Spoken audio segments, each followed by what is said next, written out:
Third week of development. তো third উইকে কী হয়? থার্ড উইকে মেইন যে জিনিসটা হয় সেটা হচ্ছে গ্যাস্টুলেশন। গ্যাস্টুলেশন কাকে বলবো?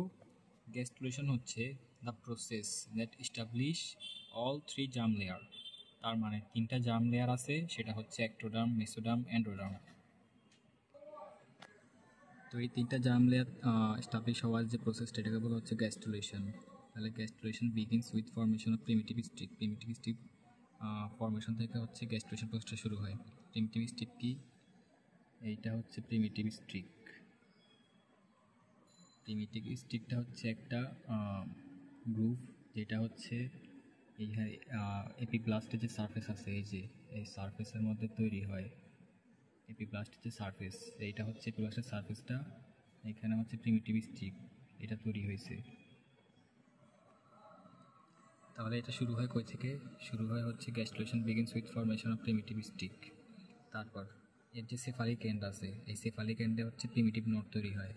সেফালিক এন্ড কোডটা এটা হচ্ছে এর কডাল এন্ড, আর এটা হচ্ছে cephalic and.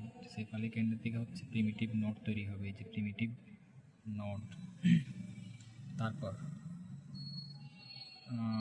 they become flask shape and detach from epiblast।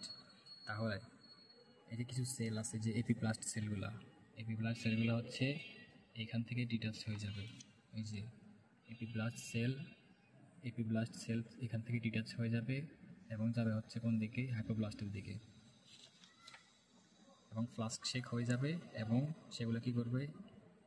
Form epiblast and slip beneath it. এবং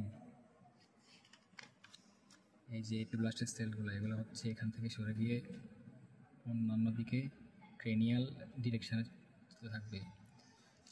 আর এইটাকে প্রসেসটাকে বলা হচ্ছে ইনভিজিনেশন।